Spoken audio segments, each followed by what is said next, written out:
Morning. আজকে 15ই December 2022। তো আজকে আমরা যাচ্ছি, আজকে অ্যাকচুয়ালি মায়ের জন্মদিন। তো আমরা যাচ্ছি মাকে দর্শন করতে। এখন বাজে 8:05 সকাল। তো দেখি আমরা কতক্ষণে পৌঁছই। বাদ বাকিটা রাস্তায় যেতে যেতে আপনাদের সাথে কথা বলবো। তো স্টার্ট করছি আমরা।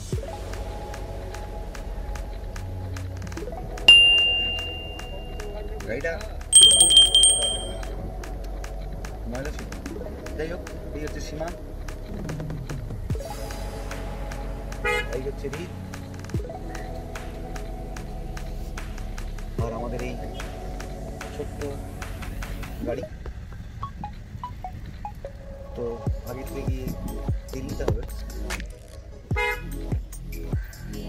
তারপর তেল ফেল নিয়ে এখানে পাম্পে পরিষ্কার করা যদি মানে কোনো একটা অপশন পাওয়া যায় দেখছি, তারপর আপনাদের সাথে আবার দেখা হচ্ছে। ঠিক আছে, আমাদের পুরনো চালা ব্রিজটা একদম নতুন রূপে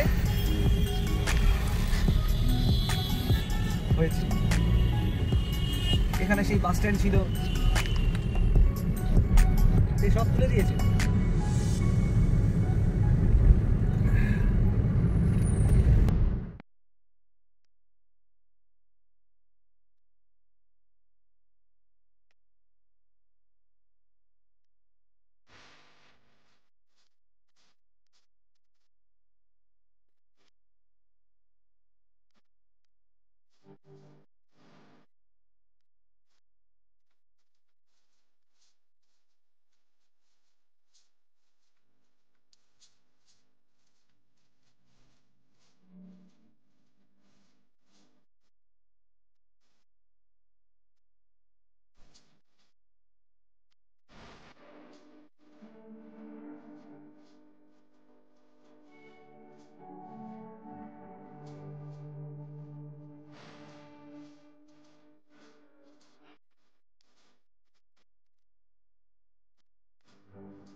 ডানকুনি রাস্তার দিকে এগোচ্ছি।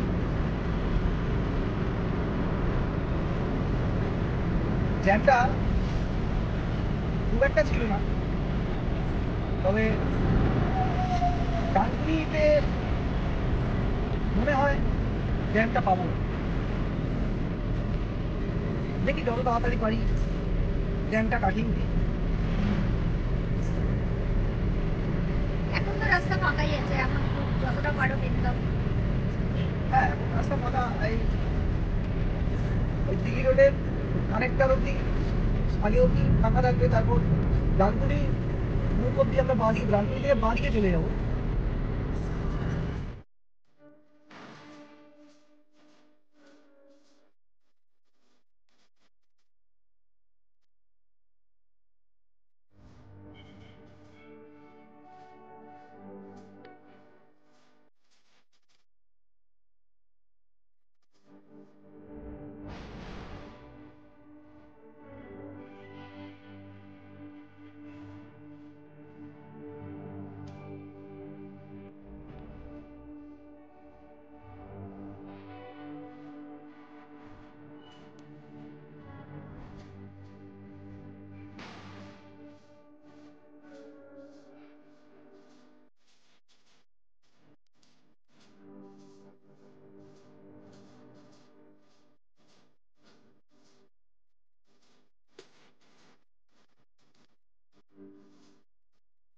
এই যে ঘুমিয়ে পড়েছিল রীত, আবার এখন জেগে উঠেছে।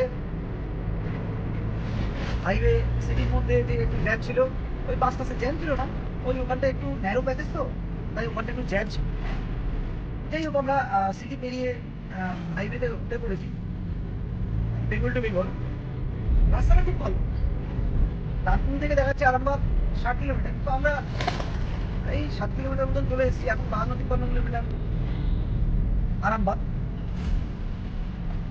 আগে তখন আমরা মামার বাড়ি বাঁকুড়া যেতাম, এই রাস্তা দিয়ে যেতাম। সেই সেই রাস্তা তো মানে একদম, এই রাস্তাটা দুর্বিষহ রাস্তা ছিল।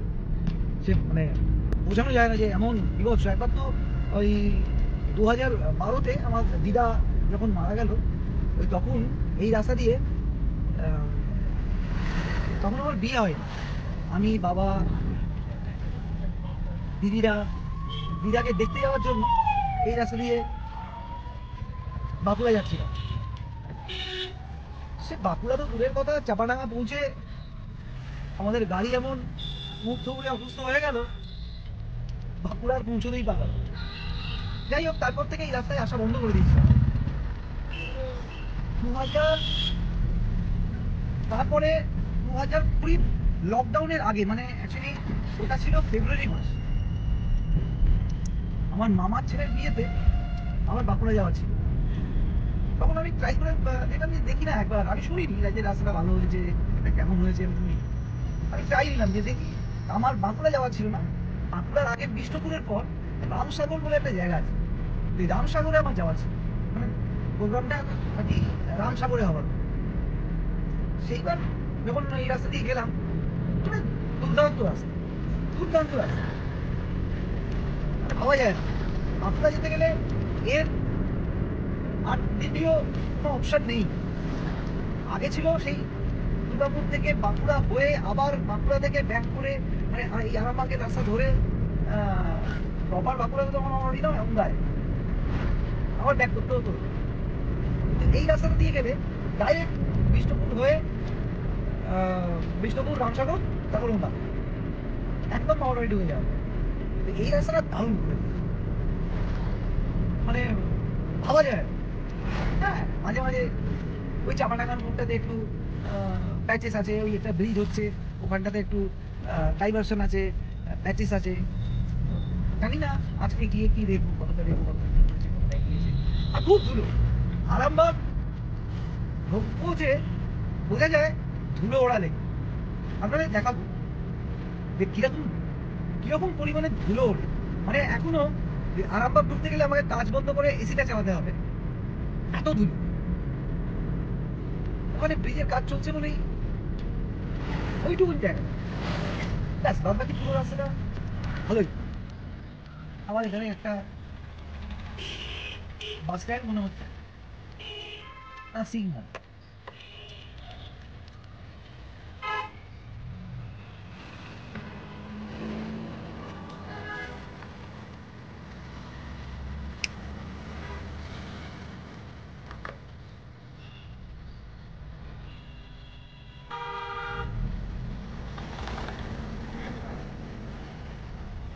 আমাদের ছোট লোকটা মনে হয় কি পেয়েছে। কি খিদে পেয়েছে? হ্যাঁ, তো একটা খাবার ব্যবস্থা করতে হবে।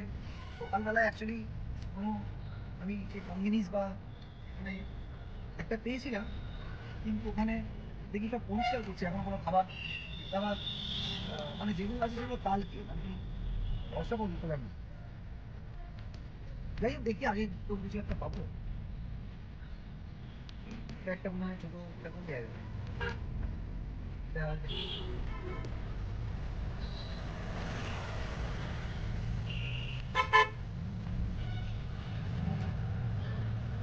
এটা হচ্ছে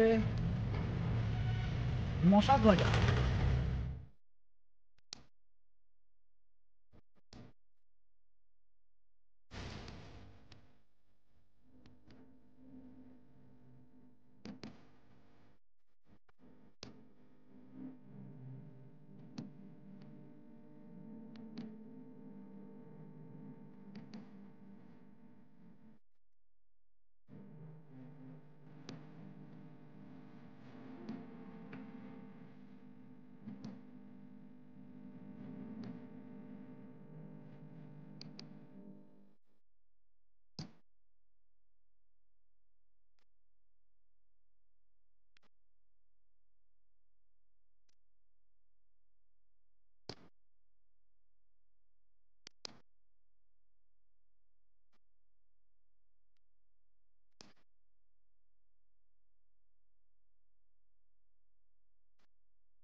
পার্কিং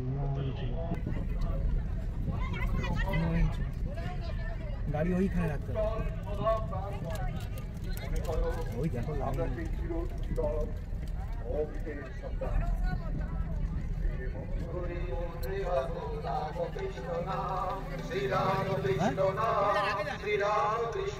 পার্কিং পার্কিং আগে আচ্ছা, ওখানে একটা মাঠ আছে, মাঠে রেখে দিন।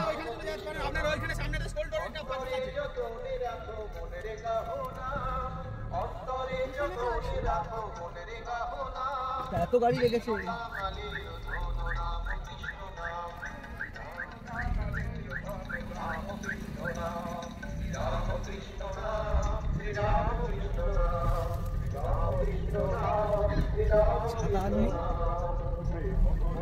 যেখানে মুতলাম সেখানে গেলে লাগতাম।